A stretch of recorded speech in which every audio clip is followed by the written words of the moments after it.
This conference will now be recorded. Very good afternoon to all of you.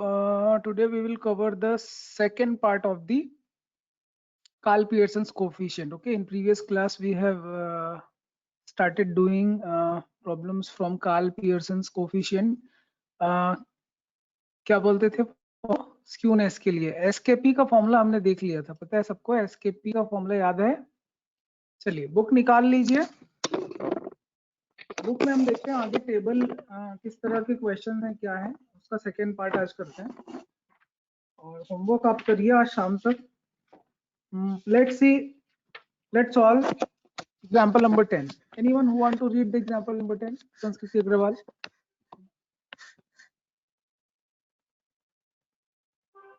In a discrete series of 20 terms, the sum of the terms is 200, the sum of the squares of the terms is 5000 and the median is 50. Find Carl Pearson's coefficient of skewness. अभी यहाँ पे देखो pieces में दे दिया है, बहुत सारी चीजें होती हैं। आपने क्या क्या पढ़ा है? देखो मीन पढ़ा है। कार्ल पियर्सन्स कोफिशिएंट में Yes, क्या sir. क्या यूज होता है? मीन यूज होता है कि नहीं होता है? मीन यूज होता है। तो मीन यूज होगा तो सिग्मा एक्स आई भी आ जाएगा। स्टैंडर्ड डेविएशन यूज होता है। स्टैंडर्ड डेविएशन में क्या होता है? Sigma X I square upon N minus sigma X I upon N का होल स्क्वायर। ये सारी चीजें जो जो यूज हो रहा है वो सब आएगा। कार्ल पियर्सन्स का स्क्यूनेस का कोफिशिएंट होता है mean minus mode divided by SD, standard deviation, इसी को एसडी बोलते हैं। तो अभी क्या क्या इंफॉर्मेशन दिया है क्वेश्चन में? सम लिखा है सीरीज ऑफ 20 टर्म्स। तो क्या क्या दिया है क्वेश्चन में? क्या क्या गिवन है? गिवन है कि नंबर ऑफ टर्म्स कितने हैं? नंबर ऑफ टर्म्स कितने हैं? 20 है। 20. सम ऑफ द टर्म्स मतलब सिग्मा एक्स आई भी दे दिया है 200। तो आप एक्स बार तो निकाल ही लिए, मीन 10 होगा मेरे ख्याल से। एसडी के लिए स्टैंडर्ड डेविएशन के लिए sum of the squares of the terms दे दिया है। Sum of the squares of the term मतलब सिग्मा एक्स आई स्क्वायर, ये कितना दिया हुआ है? 5000। तो डिवाइडेड 5000. बाय एन कर देंगे तो डिवाइडेड बाय 20 हो जाएगा। एंड आई थिंक ये 225 ये आ जाएगा। तो सिग्मा हो जाएगा आपका अंडर रूट 225 माइनस इसका स्क्वायर, मीन का स्क्वायर। मीन 10 है, 10 का स्क्वायर 100 होता है। तो 125 का स्क्वायर रूट हो जाएगा आपका, सॉरी 1।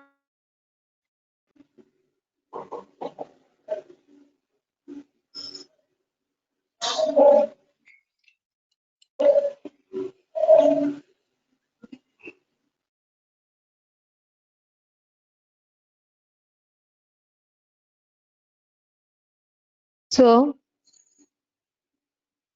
आपकी आवाज नहीं आ रही। यस सर, आपकी आवाज नहीं।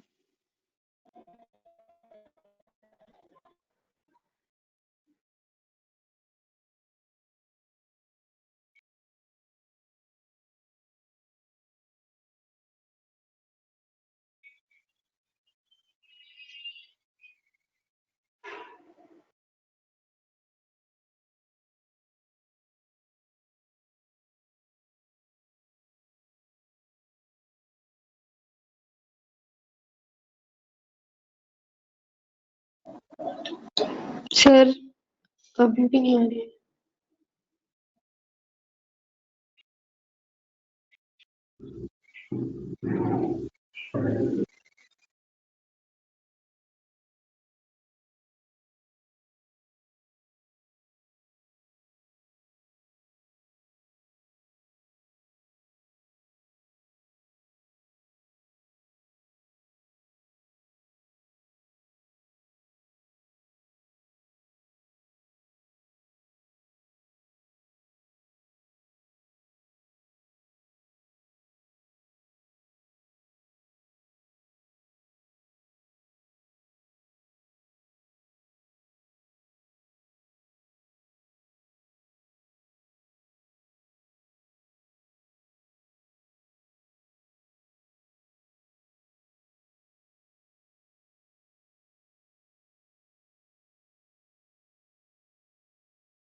Hello,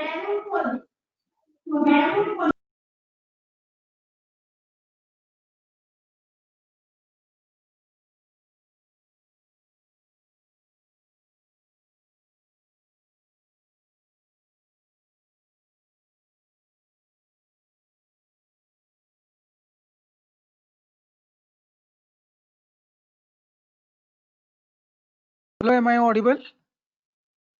Yes. Yes, sir. Okay, अभी मैं आपको जो समझा रहा था वो समझ में आया कि नहीं आया बच्चे?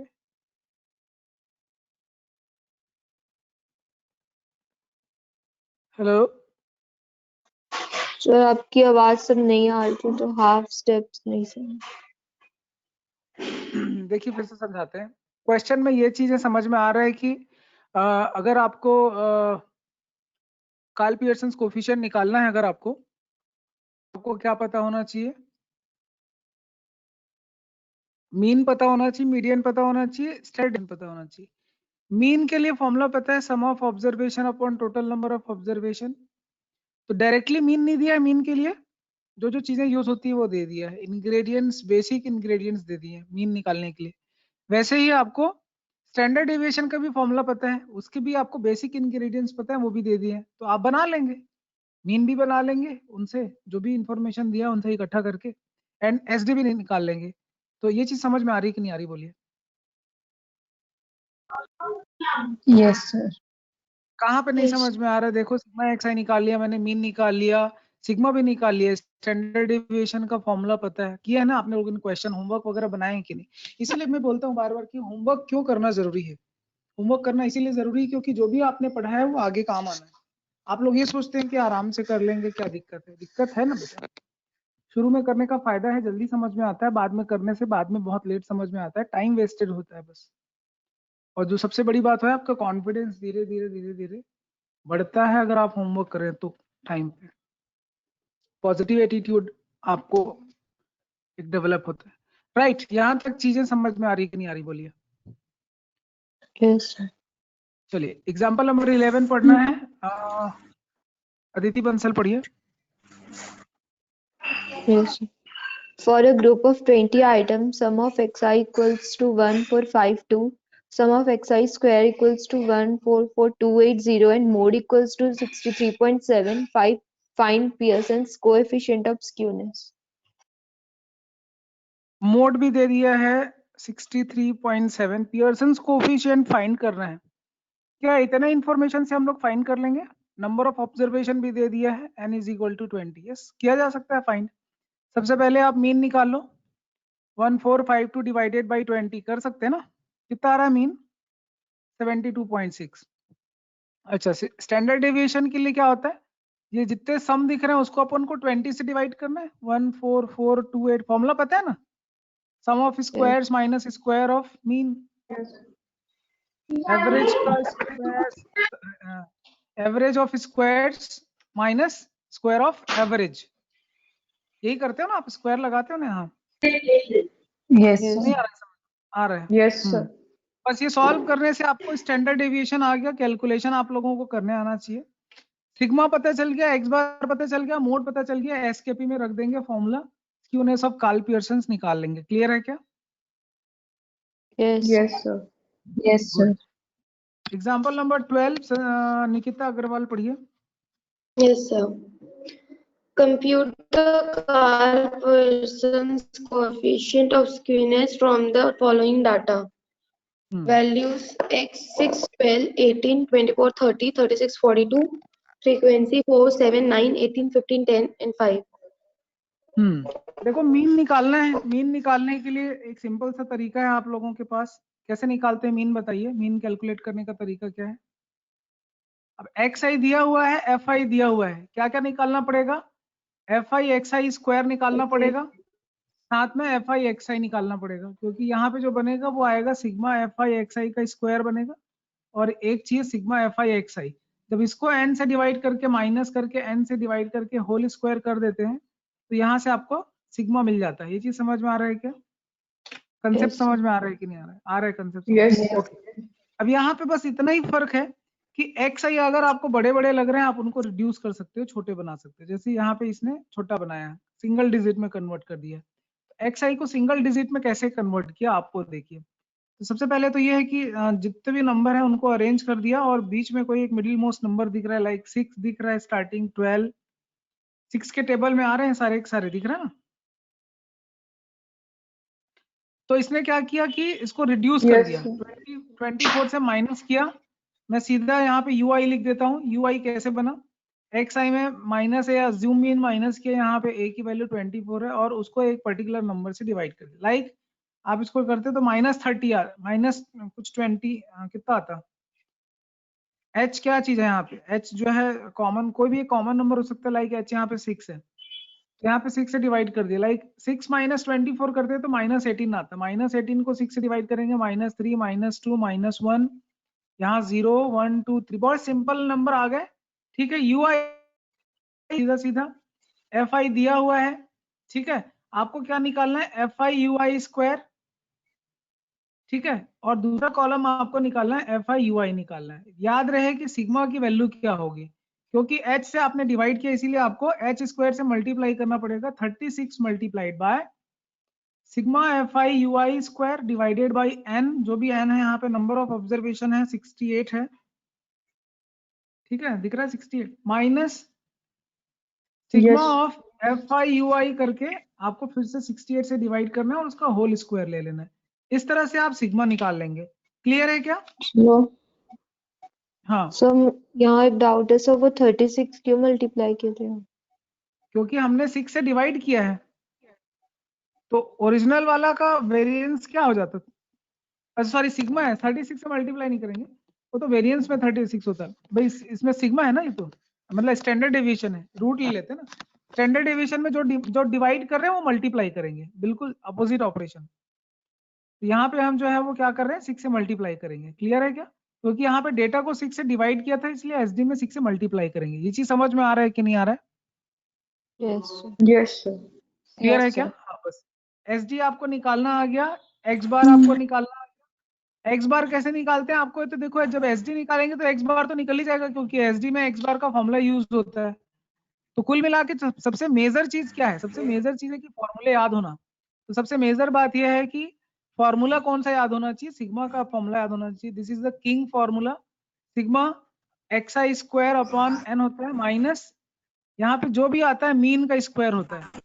अगर मैं इन वर्ड्स लिख दूं तो आप ये हमेशा याद रखिएगा कि ये जो जगह है, ये जो स्पॉट है, ये मीन का स्पॉट है और ये मीन यहाँ पे होता है यूज। तो सिग्मा निकालने में मीन यूज होता है कि नहीं होता है? होता है। तो अगर आपको सिग्मा निकालने आता है मतलब मीन भी निकालने आ जाएगा, मीन भी निकल जाएगा। क्लियर है क्या? क्लियर है बच्चों? ठीक है, देखो Yes, sir. कोएफिशिएंट में मीन यूज होता है। मोड वो होता है जो मोस्ट फ्रीक्वेंट डेटा होता है। बताओ सबसे ज्यादा फ्रीक्वेंसी किसकी दिख रही है? मीडियन निकालने जाओगे तो काफी लंबा कैलकुलेशन होगा, उससे अच्छा है कि मोड निकाल लो। सबसे ज्यादा फ्रीक्वेंसी 18 है, 24 की है, तो यहाँ पे मोड 24 हो Yes, sir. जाएगा। ठीक है, और एस डी सिग्मा निकालेंगे तो यहाँ पे मीन आपका निकला है 25 माइनस 32 माइनस 24, पॉजिटिव स्क्यूड आएगा। पहले ही मालूम चल जाता है मीन बड़ा है कि मोड बड़ा है, तो मीन बड़ा है मोड से, और सिग्मा की वैल्यू तो हमेशा पॉजिटिव ही आती है। ठीक है, वेरिएंस है सिग्मा, ये सब पॉजिटिव वैल्यू लेते हैं, कभी नेगेटिव नहीं लेते।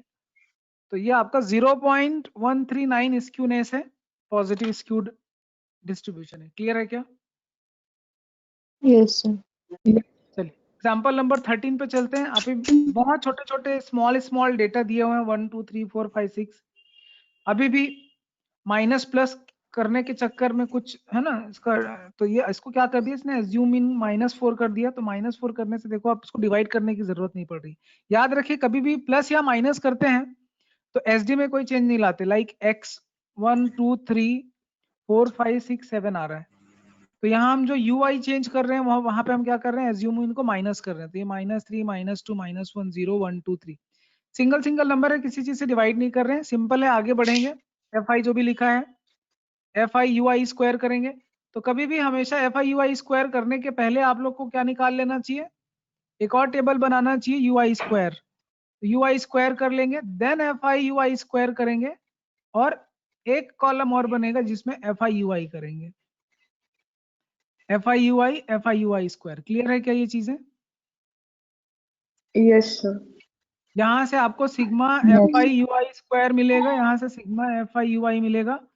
स्टैंडर्ड डेविएशन की बात करें तो फॉर्मूला क्या बन जाएगा, क्योंकि कुछ भी मल्टीप्लाई डिवाइड नहीं हो रहा इसलिए फॉर्मूला यही आएगा, sigma F I U I square divided by N minus sigma F I U I divide by N. ठीक है, इसका होल स्क्वायर कर देंगे। याद रहे कि एन जो है वहां पे सिग्मा एफ आई है, जितनी फ्रीक्वेंसी सबको जोड़ दो तो वो एन बन जाता है। क्लियर है क्या बच्चों? Yes sir. क्या आप एक्स बार और सिग्मा निकाल लेंगे इस फॉर्मूले का इस्तेमाल करके? देखो अब कहीं पे भी डायरेक्टली एक्स बार और सिग्मा नहीं दिया है, आपको कुछ डिस्ट्रीब्यूशन दे दिया है, डिस्ट्रीब्यूशन से ही आपको के एसकेपी निकालना है। डिस्ट्रीब्यूशन से एसकेपी निकाल लेंगे। मोस्ट इंपॉर्टेंट क्वेश्चन टिक लगाएंगे, example number 13, 12, 13 most important question. Mode के लिए अभी भी देख लीजिए, मोस्ट फ्रीक्वेंट डेटा यहाँ पे 4 है, 4 नहीं सॉरी 3 है, 30 आ रहा है फ्रीक्वेंसी। क्लियर है क्या? Yes sir. ये मस्ट सॉल्व्ड क्वेश्चंस हैं, ठीक है, क्वेश्चंस यहाँ से काफी आएंगे। एग्जांपल नंबर 14 पढ़िए Sumitra. Yes, sir. From the following data, calculate Carl's Pearson coefficient of skewness. Marks 10 to 0 to 10, 10 to 20, 20 to 30, 30 to 40, 40 to 50, 50 to 60, 60 to 70, 60 to 80. Number of देखो students XI दिया हुआ 5, है, 6, 11, 20. XI निकाल लेंगे। XI का पहले ट्रीटमेंट करते हैं। XI का ट्रीटमेंट क्या हो सकता है? 5, 15, 25, 35, 45 माइनस कर सकते हैं ना, सेम UI में चेंज कर दिया। देखो UI में चेंज हो गया, -3, -2, 1, 0, 1, 2, 3। ये चीज समझ में आ रहा है UI कैसे बनाना है? Yes sir. अब बस UI बनाना सीखना है आपको। UI के बाद आपको क्या करना है? FI तो दिया ही Yes. है, एक और चीज कर लेना है UI स्क्वायर। अब क्योंकि यहाँ पे हमने किस चीज से डिवाइड किया था, H इज इक्वल टू 10 है, तो सिग्मा में 10 मल्टीप्लाई कर देंगे। अब FI UI स्क्वायर कर देंगे और साथ में क्या कर देंगे, एक और चीज FI UI कर लेंगे। फॉर्मूला क्या बन जाएगा सिग्मा का? 10 से डिवाइड किया था UI निकालने के लिए, 10 मल्टीप्लाई कर देंगे, sigma FI UI square divided by n, sigma FI UI divided by n। यहाँ होल स्क्वायर लग जाता है। यहाँ पे चीजें समझ में आ रही है बेटा? फॉर्मूला समझ में आ रहा है कि नहीं आ रहा है? तो यहीं से मीन निकालने आना चाहिए, यहीं से आपको Yes, sir. SD निकालने आना चाहिए, और मोड या मीडियन निकाल सकते हैं। तो क्योंकि आपको नहीं पता कि क्लास इंटरवल का मोड कैसे निकाला जाता है, लेकिन आपको पता है मीडियन कैसे निकाला जाता है। तो मीडियन निकालने के लिए, क्लास इंटरवल का मीडियन निकालने के लिए मैंने आप लोगों को फॉर्मूला बताया था, क्लास 10th में भी आप पढ़े हो, नोट कर लो। ठीक है, मोड के लिए भी फॉर्मूला है और मीडियन के लिए भी फॉर्मूला है। तो यहाँ पे इसने मोड निकाला है और मोड का फॉर्मूला सारे लोग नोट करेंगे। L plus lower limit F minus F1 2F minus F1 minus F2 into H। या F1 F2 क्या है ये आपको समझना है। तो क्या लग रहा है आपको? F क्या है? सबसे ज्यादा फ्रीक्वेंसी कौन सी क्लास इंटरवल की दिख रही है आपको? मोस्ट फ्रीक्वेंसी 35 वाले की दिख रही है। लोअर क्लास 40 आ रहा है, लोअर क्लास 41। अब F1 क्या चीज है? F1 जो है वो ऊपर वाला है, दिख रहा है ना 21। F2 उसके नीचे वाला है 30। बस क्लास जिससे आपने H मल्टीप्लाई किया था, H विड्थ, क्लास विड्थ है ना H, वो आपको मल्टीप्लाई, बस सारे वैल्यू रख देना, मोड आपको आ जाएगा। तो आपको क्लास इंटरवल का मोड भी निकालने आता है, अब आ गया, और आपको क्लास विड्थ अगर दिया है, क्लास इंटरवल अगर दिया तो मीडियन भी निकालने आता है। मतलब क्लास इंटरवल दिया है, इसको बोलते हैं कंटिन्यूअस डिस्ट्रीब्यूशन। ठीक है, दो तरह के डिस्ट्रीब्यूशन होते हैं, एक इसके पहले जो एग्जांपल 13 है उसको बोलते हैं डिस्क्रीट डिस्ट्रीब्यूशन। डिस्क्रीट डिस्ट्रीब्यूशन अलग अलग होते हैं, सेपरेट सेपरेट नंबर की फ्रीक्वेंसी दी, 1 की फ्रीक्वेंसी 10 है, 2 की फ्रीक्वेंसी 18। लेकिन एग्जांपल 14 में जो है ग्रुप्ड फ्रीक्वेंसी डिस्ट्रीब्यूशन बोलते हैं। समझ में आ रहा है? दो तरह के डिस्ट्रीब्यूशन टेबल होते हैं, एक होता है डिस्क्रीट, एक होता है ग्रुप्ड। तो ग्रुप्ड में क्लास इंटरवल आते हैं और आपको दोनों ही चीजों का, डिस्क्रीट का भी और ग्रुप्ड का भी, मीन मीडियन मॉड तीनों निकालने आना चाहिए। क्लियर है क्या? अगर आपको वो नहीं आ रहा है, मीन मीडियन मॉड निकालने नहीं आ रहा है, तो आप कार्ल पियर्सन कोएफिशिएंट कभी नहीं निकाल पाएंगे, स्टैंडर्ड डेविएशन कभी नहीं निकाल पाएंगे, क्योंकि मीन मीडियन मॉड बेसिक चीज है, आना ही चाहिए। इसीलिए वो जो चैप्टर है ना सीबीएसई ने हटा दिया, क्योंकि वो तो आपको यहाँ आना ही चाहिए, तो उसको पढ़ाने का क्या फायदा है? समझ रहे हो? डिलीट ऐसा चीजों को किया सीबीएसई ने जिसकी कोई बहुत ज्यादा जरूरत नहीं है, अनवांटेड चीजों को ही डिलीट कर दिया वो। ऐसा नहीं कि कोई मेन चीज को डिलीट कर दिया, क्योंकि उसको मालूम है मेजर ऑफ सेंट्रल टेंडेंसी आगे चल के जब हम पढ़ेंगे स्टैंडर्ड डेविएशन है, ठीक है, डिस्पर्शन पढ़ा आपने, मेजर ऑफ डिस्पर्शन, सेंट्रल आपने ये स्टैंडर्ड डेविएशन वेरिएंस पढ़ा, अभी आप कार्ल पियर्सन कोएफिशिएंट पढ़ रहे हैं, हर जगह पे यूज हो रहा है सारी चीजें, उसके बगैर तो क्वेश्चन ही नहीं बनेंगे। क्लियर है क्या बच्चों? तो क्लास 10th में आपने जो सीखा था मीन मीडियन मॉड निकालना, वो कितना यूज में आ रहा है, आप समझ में आ रहा है आप लोगों को यहाँ पे 11th क्लास में? क्लियर है क्या? अच्छा, अब जो लोग 11th क्लास का स्टैटिस्टिक्स ठीक से नहीं पढ़ेंगे और वो अगर क्लास 12th में जाके यूज होगा तो फिर आप सर पीटेंगे कि सर हमने तो कार्ल पियर्सन कोएफिशिएंट ठीक से पढ़ा नहीं था, तो वहां जो है वो समझ में नहीं आ रहा है। तो एक पूरी सीरीज है और कोई बात नहीं। समझ में आ रहा है कि नहीं आ रहा है? इसीलिए ध्यान से पढ़ना जरूरी है। कॉलेज में जाओगे यही फंडामेंटल बन जाएंगे और वहां आपको कोई नहीं सिखाएगा कि कार्ल पियर्सन कोएफिशिएंट कैसे निकालना है, वहां एडवांस थ्योरी शुरू हो जाएगी। तो बेसिक्स को हमेशा लेके चलना, उसको प्रैक्टिस करना आपको आना चाहिए, क्योंकि उसके आगे चल के मैथमेटिक्स में ये चीज होता है, आगे उसके काफी जो है वो एप्लीकेशंस होते हैं। क्लियर है? आप लोगों को मेरी बात समझ में आ रही है कि नहीं आ रही, बोलिए। Yes good. तो इसीलिए मैं बार बार आप लोगों को जो बोलता हूँ, होमवर्क इसलिए नहीं कराता हूँ कि आप बिजी रहें, आपको परेशान करना है, वो जरूरी पार्ट है। होमवर्क एक्सरसाइज मस्ट है मैथ्स में, ताकि आपको लेक्चर आगे के अच्छे से समझ में आए, स्मूथनेस रहे, आपको प्रॉब्लम नहीं है। ठीक है, आप नहीं बनाएंगे तो आपको स्ट्रगल करना पड़ेगा, आपका इंटरेस्ट किल होगा, समझ में नहीं है। एग्जाम्पल 14 तक आपने बना लिया, एग्जाम्पल 15 पढ़ते हैं। कोमल जैन मुझे पढ़िए, डाउट है। पूछिए। सो जैसे हमने ये एग्जाम्पल 13 में जो यूआई के फॉर्मूला में हमने एच डिवाइड नहीं किए थे, और लेकिन एग्जाम्पल 14 में किए थे, तो ऐसा क्यों?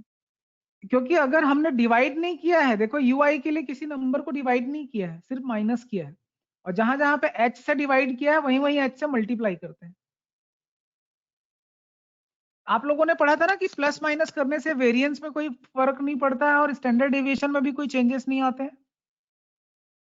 अगर याद आया ना, तो वो वही थ्योरी है, वही थ्योरी चली आ रही है। अब अगर आपने वहां क्वेश्चन बनाया होता तो यहाँ आप वो डाउट नहीं पूछते, क्योंकि कॉन्सेप्ट वहीं क्लियर हो जाता। ठीक है, तो इसलिए होमवर्क उस टाइम पे अच्छे से बनाना जरूरी है। Correct?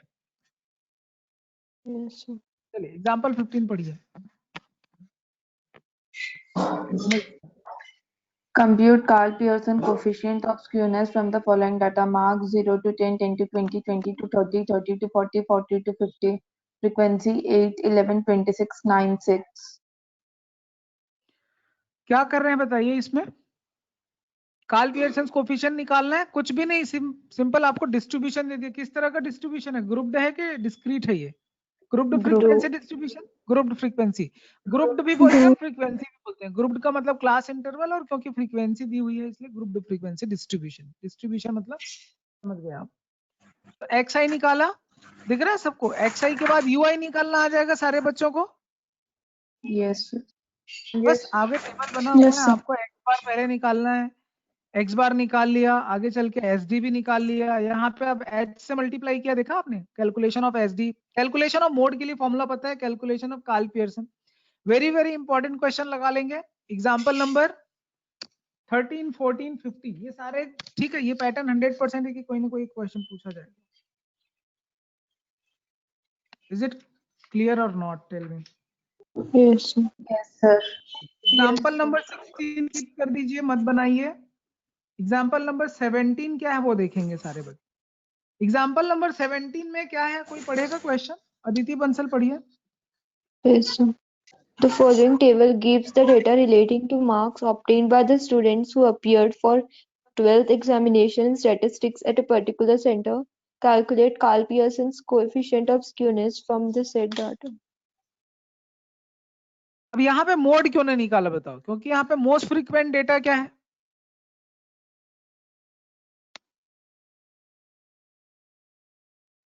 Maximum frequency corresponding to two classes which are very far from each other. जैसे एक का 40 है, एक क्लास दो क्लास इंटरवल बराबर आ गए, 40 40 दो डेटा, दोनों ऑब्जर्वेशन Yes, काफी दूर है।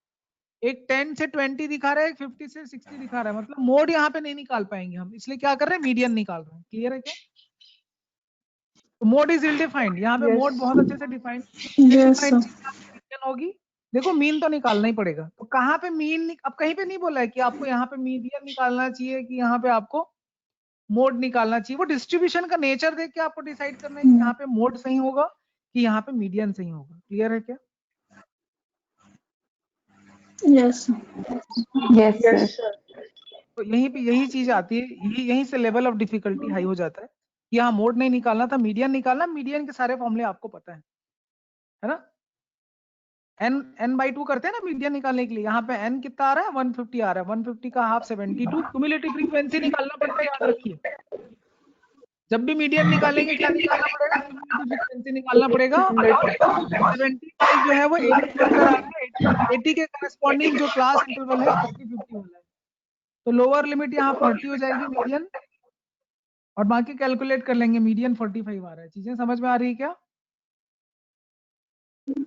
Yes, sir.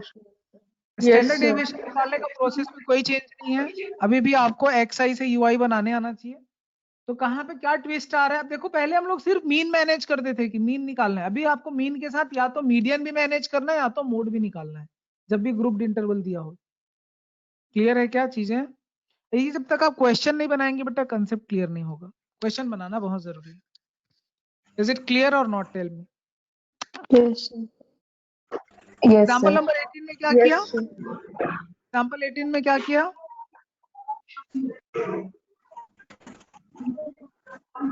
मीन निकाल रहे हैं कि मोड निकाल रहे हैं?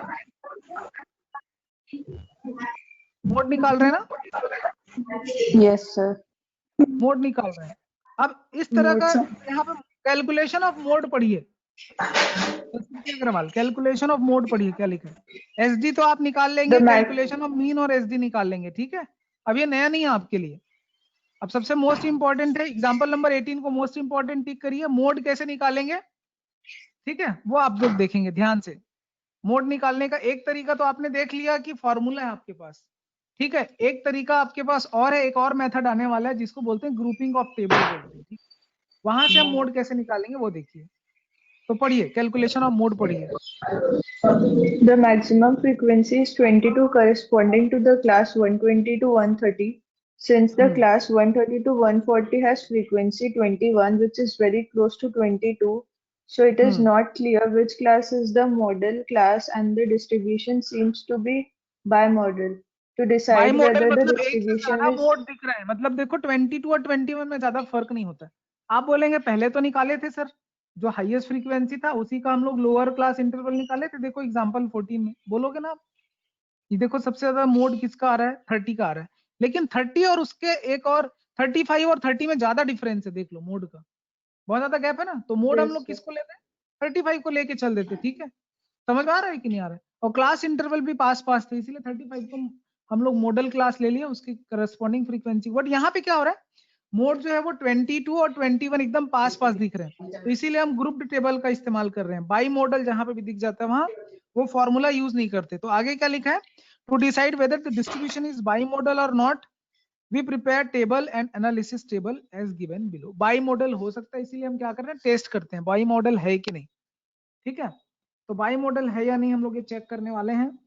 और बाई मॉडल है कि नहीं चेक करने के लिए क्या करते हैं? देखो ग्रुपिंग टेबल दिख रहा है, तो ऐसे आपको 6 टेबल बनाने पड़ते हैं। तो पहले मैं आपको एकदम सॉल्व करके दिखा रहा हूँ बनाएंगे कैसे। आप इसको लाइटली बिल्कुल नहीं लेंगे, आगे आपको बहुत काम आएगा। अगर आप ये सोच रहे होंगे कि हम ऐसे ही काम चलाओ कर लेते हैं, तो ये सब्जेक्ट आप ना पढ़ें तो ज्यादा अच्छा है, ठीक है? और अगर आपको चाहिए कि एक काफी स्ट्रॉन्ग फाउंडेशन आपका बने, तभी ये सब्जेक्ट पढ़िए आप। एक नॉर्मल बेसिक के लिए, बेसिक नॉलेज के लिए अगर बस आप पढ़ रहे होंगे कि थोड़ा बहुत हमको आ जाए, तो आप इस सब्जेक्ट के साथ बहुत गलत कर रहे हैं। और उससे ज्यादा गलत आप कर रहे हैं अपने लिए जो ये सब्जेक्ट चूज करके पढ़ रहे हैं। तो आप इसको बहुत ही रेस्पेक्टफुल वे में, ठीक है, इस सब्जेक्ट को आप पढ़िए, आपके काम आएगा। अदरवाइज सिर्फ बताने के लिए रह जाएगा कि आपने अप्लाइड मैथ्स लिया था तो लिया था तो लिया था, आता वाता कुछ नहीं है। क्लास इंटरवल ये हो गया। कॉलम 1, कॉलम बनाए जाते हैं ऐसे कॉलम, ठीक है? साथ में कॉपी में करते चलेंगे तभी समझ में आएगा। कॉपी में जैसे मैं बनाते जा रहा हूँ साथ में ड्रॉ करते चलिए। हमेशा कॉपी लेके बैठा करिए, मेरी बात भी सुनिए और हाथ भी चलाते रहिए कॉपी में। अब फ्रीक्वेंसी की हम बात करें तो फ्रीक्वेंसी हम लोग नोट कर लेते हैं क्या क्या फ्रीक्वेंसी दिया हुआ है। तो सबसे पहले तो जो ओरिजिनल फ्रीक्वेंसी दिया हुआ है वो सब लिख लेते हैं। तो ये कॉलम बन किसकी रही है, फ्रीक्वेंसी की कॉलम बन रही है और किसी की नहीं, ठीक है। याद रखेंगे फ्रीक्वेंसी की कॉलम बना रही है। 2 बार 18 टाइम्स रिपीट हुआ है, 22 times, 21 times, 19 times, 10 times, 3 times, 1 times. करने क्या वाले हैं कि अगले कॉलम में ऐसे पेयर बना देंगे दो दो का, ठीक है, और उसको वापस से लिखेंगे। तो इन दोनों की फ्रीक्वेंसी को ऐड कर दूंगा और यहाँ पे लिखूंगा 6। इन दोनों को ऐड करूंगा 40 आएगा, इन दोनों को ऐड करूंगा फिर से 40 आएगा, इन दोनों को 13। अब ये सिंगल छूट गया, इसको रहने दो, इसको कुछ मत करो। अब अगला नंबर पे हम क्या करें, अभी स्टार्टिंग के 2 पेयर बनाए ना, अभी एक छोड़ के 2 पेयर बनाने हैं, पहला छोड़ के बाकी दोनों के पेयर बनाने हैं। अभी अब इनको ऐड करो, ये 20 हो जाएगा। दिख रहा है कि नहीं दिख रहा है? Yes, sir. हाँ Yes, Yes. ठीक, गुड। तो अभी मैं ये व्हाइट के सामने लिखने वाला हूँ, व्हाइट वाला जो ब्रैकेट है वहां पे उसके सामने लिखूंगा नंबर्स को, ठीक है। तो ध्यान से देखते चलेंगे सम क्या आ रहा है। ये दोनों व्हाइट का सम जो है वो 20 आ रहा है, ठीक है। ये दोनों व्हाइट का सम कितना आ रहा है? 43. 43। ये दोनों व्हाइट का सम कितना आ रहा है? 29। और 29. ये नीचे वाले का 4 आ रहा है। क्लियर है Four. क्या? अब एक साथ Yes, 3 लेंगे, sir. एक साथ 3 लेंगे। तो स्टार्टिंग के 3 पहले ले लेंगे, ठीक है। स्टार्टिंग के 3 देखो, कॉलम नंबर 4 पे आने वाले हैं। कॉलम 4, 5 और 6 है। अभी स्टार्टिंग के 3 अगर लेंगे, इनका सम कितना आ जाएगा देखो, 24 आ रहा है। 24. 24. नेक्स्ट 3 का सम लेंगे, नेक्स्ट 3 कितना आ रहा है? 62. 62. नेक्स्ट 3 कितना, अगर 2 आ जाएगा तो छोड़ देंगे, 3 आएगा तभी सम करेंगे। 1 2 या 1 या 2 आएगा तो छोड़ देंगे उस पेयर को, ठीक है। पूरा का पूरा 3 होगा तभी ऐड करेंगे, 14। अब क्या करेंगे, एक छोड़ देंगे 2 वाला, ठीक है, और बाकी का पेयर ले लेंगे। तो एक छोड़ के बाकी 3 जो ले लेंगे वही आएगा, बाकी के 3। अब इनका सम कितना आ रहा है देखो, कितना आ रहा है? 42 आ रहा है। 42. अब इधर के 3 ले लेंगे, इधर के 3 का सम कितना आ रहा है? 50। अभी एक छोड़ा था ना, अभी 2 छोड़ देंगे, ठीक है। 2 छोड़ देंगे तो कौन सा सम लेंगे? 18, 21, 19 से 3। इनका सम देखते हैं कितना आ रहा है। इनका सम आ रहा है, तो ये इस तरह से सम निकाला है। टेबल समझ में आया कि नहीं आया बताओ? टेबल समझ में आ गया? ग्रुपिंग टेबल समझ में आया कि नहीं आया? इसको ग्रुपिंग टेबल Yes. बोलते हैं। क्या बोलते हैं इसको? Grouping table. नाम है, नोट कर लो, टेबल का नाम है ग्रुपिंग टेबल। तो ग्रुपिंग टेबल बनाने आना चाहिए। अब ग्रुपिंग टेबल के बाद अगला टेबल बनता है एनालिसिस टेबल, ठीक है। एनालिसिस टेबल बनाइए।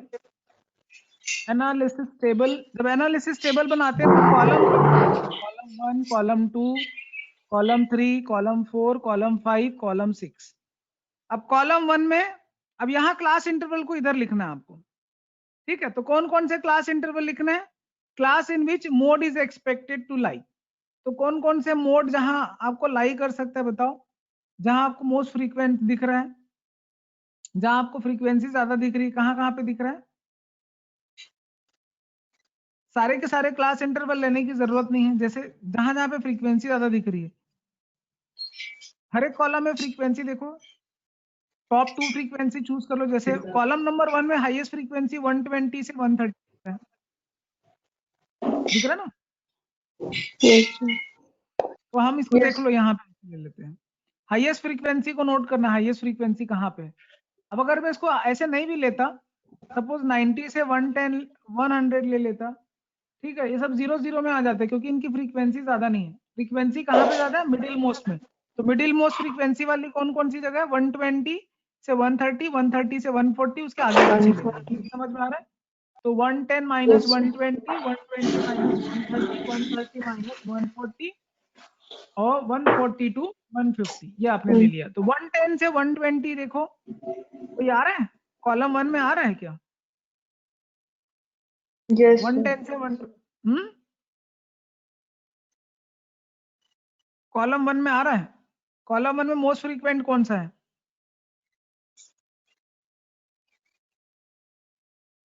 सबसे ज्यादा फ्रीक्वेंसी किसकी कॉलम 1 में? 120 से 130। 1 के बीच है, तो यहाँ 1 लिख लेंगे। अगले सेकंड कॉलम में क्या क्या आएगा बताओ? सेकेंड कॉलम में 40 है ना, 2 बार 40 दिख रहा है कि नहीं बेटा? Yes, तो sir. 40 किसमें आ रहा है? 110 और 120 में भी आ रहा है, 130 और बुक में यहाँ पे 1 लिखा है वो गलत है, उसको छोड़ देना है ना, बुक में मिसप्रिंट है। थर्ड वाले पे आते हैं। थर्ड कॉलम में सबसे ज्यादा फ्रीक्वेंसी किसकी? 43 वाले की ना, 43 वाले की है, लेकिन 43 वाले में क्या क्या है?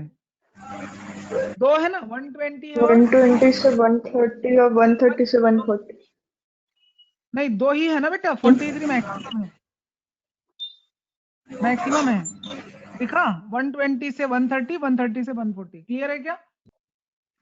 Yes, sir. Yes, sir. Next क्या है? Yes, sir. नेक्स्ट क्या है बोलो? फोर्थ कॉलम में सबसे ज्यादा फ्रीक्वेंसी 62 की है। अब ये 3 वाले हैं, ये 3 वाले शुरू हो गए, तो कौन से 3 है? 120 वाला, 130 वाला, 130, 132, 140, 141. वाले कॉलम में क्या है? फिफ्थ वाले में 50 मैक्सिमम। तो एक छोड़ के आया था ना, तो 50 एक छोड़ के 1 2 3 4 5, तो यहाँ पे भी 3 आ रहे हैं, 130, 140, 150 वाला। तो हमने तो वही 130 और 140 लिया ना। ये लो, समझ में आ रहा है कि नहीं आ रहा है? 6 वाले में हाईएस्ट फ्रीक्वेंसी 61 की, ऊपर के 2 छोड़ के 110, 20, 30 तीनों में आ रहा है, 1 2 3, सबको ऐड करते हैं तो मालूम चलता है ऐसे 5 आ गए, 2 जगह आ गए। देखो 120 से 130, 130 से 140, तो इससे कंफर्म हो गया कि ये बाई मॉडल डिस्ट्रीब्यूशन है, सेम आ गया। अगर सेम वैल्यू नहीं आता, ज्यादा वैल्यू आता, तो मालूम चल जाता है कि मॉडल क्लास क्या है। तो ये टेबल क्या काम आता है? ये टेबल क्या काम आता है? ये बताने के लिए कि ये बाई मॉडल है कि नहीं है, ठीक है, पहली चीज। और अगर बाई मॉडल लग भी रहा है तो ये क्लियर हो जाना चाहिए कि मॉडल क्लास कौन से। यहाँ पे दोनों मॉडल क्लास नहीं हो सकते, दो मॉडल क्लास बन रहे हैं, 120 से 130 भी बन रहा है, 130 से 140, तो इसको बाई मॉडल डिस्ट्रीब्यूशन बोलते हैं। ऐसे जगह पे हमको मोड नहीं निकालना चाहिए, ऐसे जगह पे हमको मीडियन निकाल लेना चाहिए। चीजें समझ में आ रही है क्या? ये सिर्फ आपके एक्सप्लेनेशन के लिए, आपके समझने के लिए। अगर एग्जाम में यही सेम क्वेश्चन आए तो आपको मोड नहीं निकालना चाहिए, आपको सीधा सीधा मीडियन वाला कैलकुलेशन कर लेना चाहिए और आगे बढ़ना चाहिए। आपको थोड़ा भी अगर डाउट हो रहा है, क्योंकि ऐसा जरूरी नहीं है कि क्वेश्चन में आप मोड ही निकालें, आप मीडियन भी निकाल सकते हैं। क्लियर है क्या? तो इसको बिना किए डायरेक्ट मीडियन निकाल, मोड हाँ, निकाल. बिना कि डायरेक्ट निकाल सकते हैं, लेकिन आपको पता तो होना चाहिए ना कि इससे प्रोसेस क्या है, ग्रुप्ड टेबल क्या है, एनालिसिस टेबल क्या है ना, मोड निकालने का प्रोसेस क्या, जानकारी तो होनी चाहिए ना बेटा। डिसीजन तो हम लोग एग्जाम में अपने हिसाब से लेते हैं कि यहाँ पे मीडियन निकालना चाहिए कि मोड निकालना चाहिए, तो बुक में तो क्या आपको समझाने के लिए लिखा होता है ना पूरी बात। अब आपको मैं नहीं समझाऊंगा और आप इसको अचानक देखेंगे तो डर जाएंगे, आप बोलेंगे सर ये क्या है कि टेबल समझ में नहीं आ रहा है। अभी आपको समझ में आ गया है, अब जब चीजें समझ में आ जाती है तब हम डिसीजन ले पाते हैं। क्लियर है क्या? अदरवाइज डिसाइड नहीं कर पाते कि कहाँ पे क्या करना है। Is that clear? Yes, sir. Yes, sir. Exercise में हमने जितने क्वेश्चन सॉल्व किए आज एग्जाम्पल में, सारे एग्जाम्पल आपको बनाने हैं अपार्ट फ्रॉम एग्जाम्पल 16, और ये सारे 24.2 के D4 जितने एग्जाम्पल हैं सॉल्व करके भेजिए, ठीक है।